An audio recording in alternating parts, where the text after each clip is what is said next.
has to be haunted. That's what happened to Holloway and his team. The ghost got him. That's what happened to me in Navy. The ghosts will get us too. Except, Navy's with Reston. He's not alone.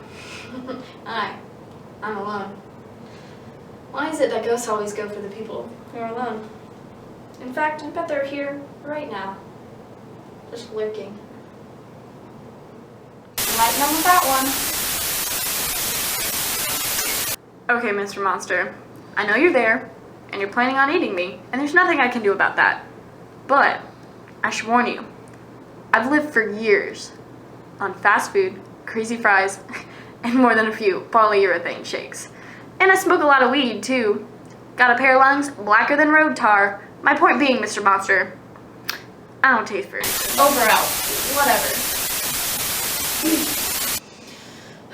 This is ridiculous. I don't belong here. No one belongs here. Fuck you, Navy, for bringing me out here. Ugh. I'm a slob. I eat lots of food. These things I consider accomplishments. I'm not a hero. I'm not an adventurer. I'm Tom the Slow, Tom the Chunky, Tom the Stoned, Tom the about to be eaten by Mr. Monster. And where are you, Mr. Monster? Sleeping on the job, you fucking bastard?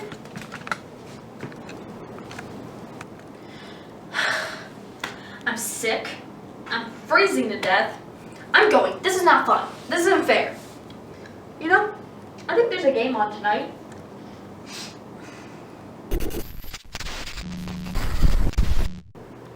I call this a little bedtime story for Tom.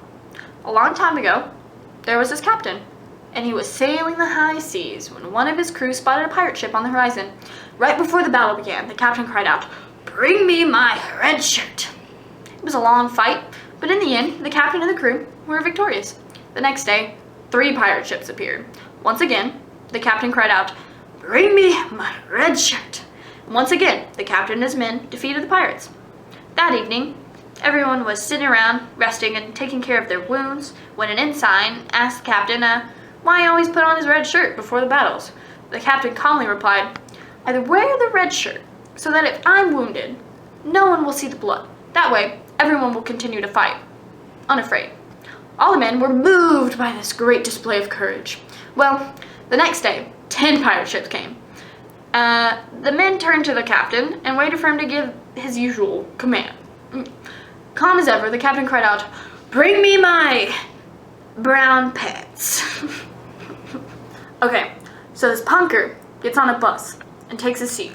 His hair is all green, he's got brightly colored tattoos covering his arms, piercings all over his face, you know, feathers hanging from each earlobe, and across the aisle sits this old man. He proceeds to stare at him for like the next 15 miles. Eventually, the punker gets pretty unnerved and blurts out, "Hey man, didn't you do anything crazy when you were young?" Without missing a beat, the old man replies, "Yeah, when I was in the Navy, I got drunk one night in Singapore and had sex with a bird of paradise. I was just wondering if you were my son."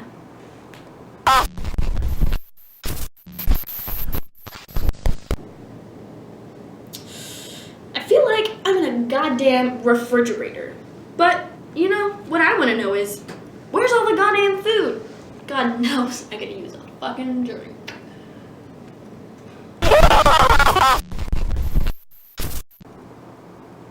Okay, so a monk joins an abbey, ready to dedicate his life to copying ancient books by hand. After the first day, though, he reports to the head priest. He's concerned that all the monks have been copying from copies made from still more copies. If someone makes a mistake, he points out, it would be impossible to detect. Even worse, the error would continue to be made. A bit startled, the priest decided that he better check on the latest efforts against the original, which is kept in a vault beneath the abbey, a place only he has access to. Well, 2 days, then 3 days passed without the priest resurfacing. Well, finally, new monk decides to see if the old guy is all right. When he gets down there, though, he discovers the priest hunched over both a newly copied book and the ancient one, original text. He is sobbing, and by the looks of things, he's been sobbing for a long time. "Father," the monks whispered. "Oh Lord Jesus," the priest wails. "We're to celebrate." Suddenly it turns into a piglet. Did you expect oration, Mr. Monster? Oh, you know, maybe just a little expectoration. Learned that one from Navy.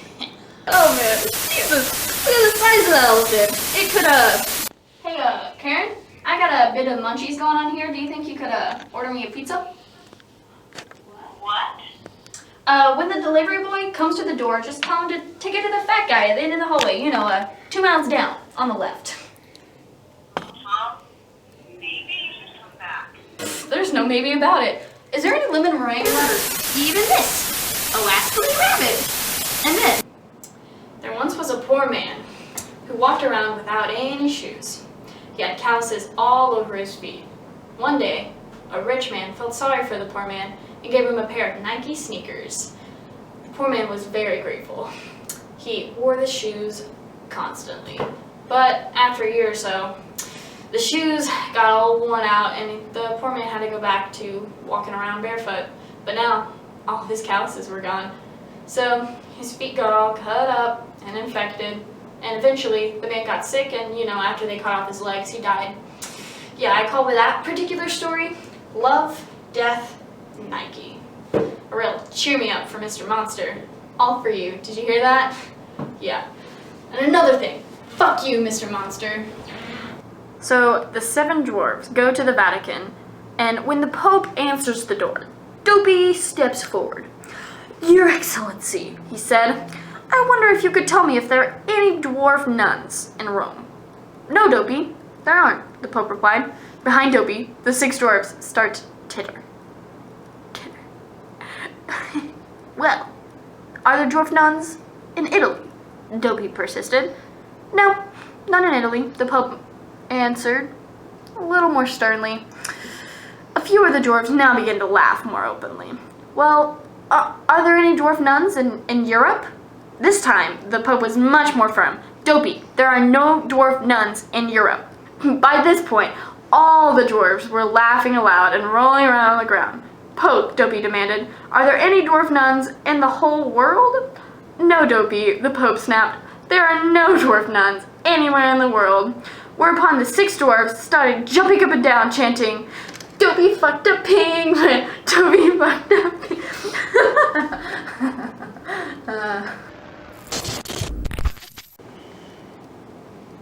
Okay, here's a riddle. Who makes a better home? A framer? A welder? A form builder? Give up? A grave maker, cause his house lasts until Judgment Day. Okay, that's a stupid joke. An old Sunday school joke, actually. Turning into a dragon!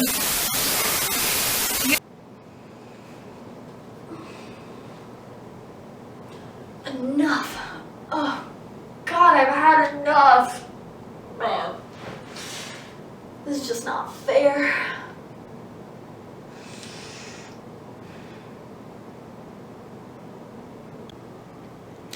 This is such bullshit. You hear me, Mr. Monster? Bullshit. What kind of house do you got here, anyway? No lights, no central heating, not even any plumbing. I've been shitting in a corner and pissing on the walls for 2 damn days. Doesn't that irk you a little, Mr. Monster? I've been shitting in your corner. I've been pissing on your walls. Of course, the piss has dried up and the crap just vanishes. You gobble it all up, don't you? Turtles shit. Doesn't matter to you. You indiscriminate bastard! Doesn't it make you sick? Makes me sick. Makes me want to retch. And all through the house, not a creature was stirring. Not even a mouse. Not even you, Mr. Monster. Just Tom. Poor old Tom.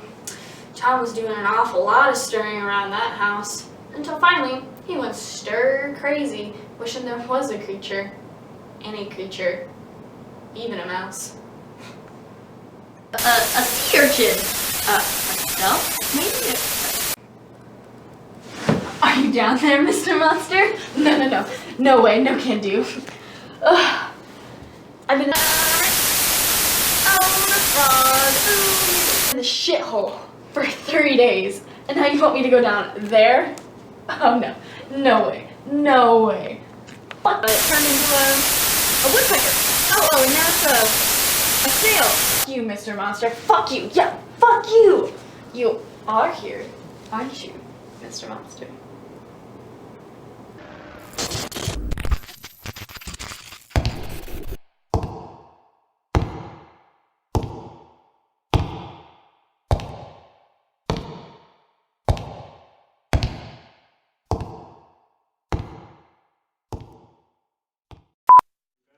Is have the camera set up right here, almost like just a little moved over here, almost pointed that way. She should almost be talking to someone that's almost like over here. Like as if they were interviewing her. Exactly. Oh, that's cool. Okay, yeah. So like, I can stand like right.